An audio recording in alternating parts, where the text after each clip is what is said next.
ഇവിടെ എത്തിയിട്ടുള്ള എല്ലാ അതിഥികൾക്കും സുഹൃത്തുക്കൾക്കും സംഘാടകർക്കും സ്വാഗതം. ഒരുമ സംഘാടകർ എന്നെ ഓണത്തിന് ക്ഷണിച്ചപ്പോൾ ആദ്യം വളരെ സന്തോഷം തോന്നി. നല്ല ഒരു സദ്യ ഉണ്ണാമല്ലോ എന്നോർത്ത്. പിന്നീടാണ് അവർ ഒരു അമിട്ട് പൊട്ടിച്ചത്. ഒരു നല്ല പ്രസംഗം വേണം. അയ്യോ ചതിച്ചോ, ഞാൻ നെഞ്ചത്ത് കൈവച്ചു.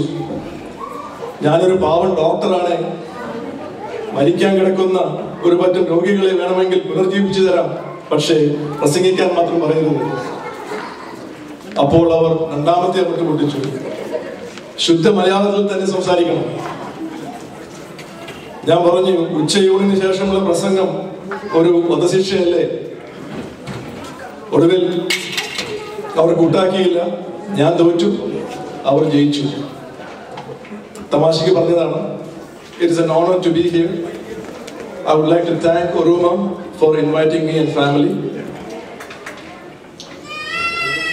അങ്ങനെ ചിങ്ങമാസം ആയി. മറ്റൊരു ഓണം ലോസ് ആഞ്ചലസിൽ ഓടിയെത്തിയിരിക്കുന്നു. ഓണത്തിന്റെ ചരിത്രം, ഈ കൂട്ടായ്മയുടെ ചരിത്രം എന്തായിരിക്കും അതറിയുവാനായി ഞാൻ എല്ലാം അറിയുന്ന അറിവിന്റെ ഉറവിടമായ ഗൂഗിളിനോടും വിക്കിപീഡിയയോടും ചോദിച്ചു.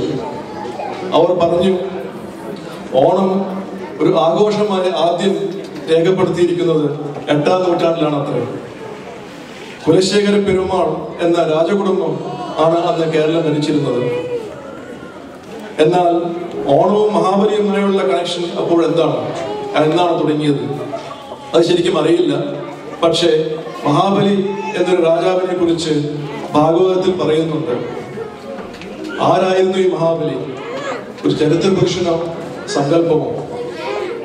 ചിലർ പറയുന്നു മഹാബലി ഒരു ചേര രാജാവായിരുന്നു. മറ്റു പലർ പറയുന്നു നർമ്മദ തീരത്തായിരുന്നു അദ്ദേഹത്തിന്റെ സാമ്രാജ്യം, അതായത് ഇന്നത്തെ ഗുജറാത്ത്, മഹാരാഷ്ട്ര റീജിയൻസ്. ആ ഭാഗങ്ങളിൽ നിന്നും തെക്കോട്ട് മാറിയാണ് അദ്ദേഹം യഥാർത്ഥത്തിൽ ഒരു ദ്രവീഡിയൻ ചക്രവർത്തിയായിരുന്നു എന്ന് ചില ചിത്രകാരന്മാർ വിശ്വസിക്കുന്നു. തമിഴ്നാട്ടിലെ മഹാബലിപുരവും കേരളത്തിലെ മാവേലിക്കരയും എങ്ങനെ ഈ ഐതിഹ്യവുമായി ബന്ധപ്പെടുന്നുവെന്ന് അറിയില്ല. കുറെ വാസ്തവങ്ങൾ, കുറച്ച് കഥകൾ. ഓണത്തെ ചുറ്റിയുള്ള കഥകളെല്ലാം നിങ്ങൾക്കെല്ലാം സുപരിചിതമാണ്. മഹാബലിയുടെ കാലത്തെ സമ്പൽ സമൃദ്ധിയും സമാധാനവും നാട്ടുകാരുടെ സന്തോഷവും ദേവന്മാർ അസൂയമൂത്ത് വാമനമൂർത്തിയെ അയച്ചതും മഹാബലിയെ പാതാളത്തിലേക്ക് ചവിട്ടി താത്തിയതും മറ്റും. വർഷത്തിൽ ഒരിക്കൽ അദ്ദേഹം സ്വന്തം പ്രജകളെ കാണുവാനായി വരുന്നുവെന്നാണല്ലോ ഓണസങ്കല്പം.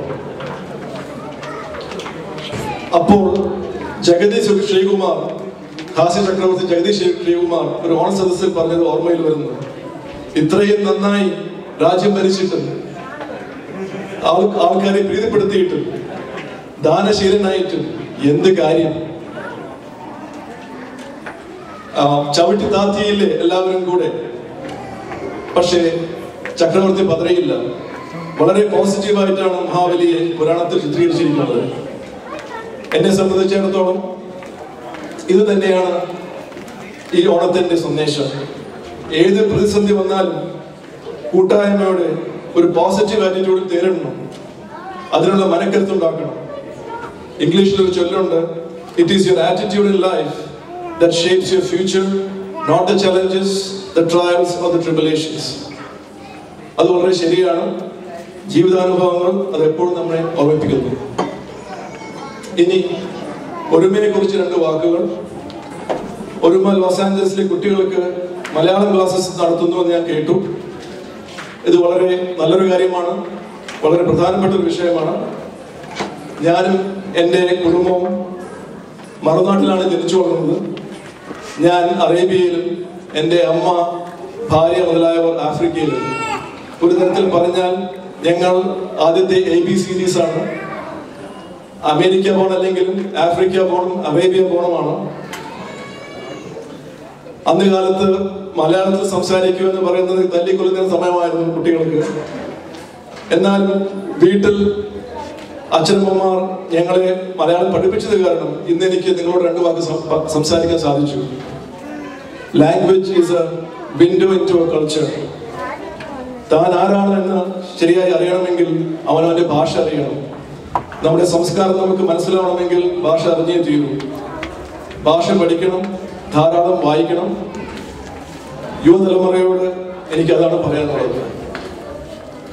I would also like to compliment Oruma for organizing a back-to-school program along with this Onam function. ഈ രാജ്യം നമുക്ക് ധാരാളം സൗഭാഗ്യങ്ങൾ തന്നിട്ടുണ്ട്. എക്കോണമി എത്ര വീക്കാണെന്ന് പറഞ്ഞാലും this is still a country with great opportunities. We should give something back when we can. ഒരുമയെ പോലെ organisation of Hindu Malayalees OHM ഒരു ചാരിറ്റി നടത്തുന്നുണ്ട്. 6-7 വർഷങ്ങളായി നടത്തുന്ന ഒരു സ്കോളർഷിപ്പ് പ്രോഗ്രാമാണത്. This is directed towards professional college students in India.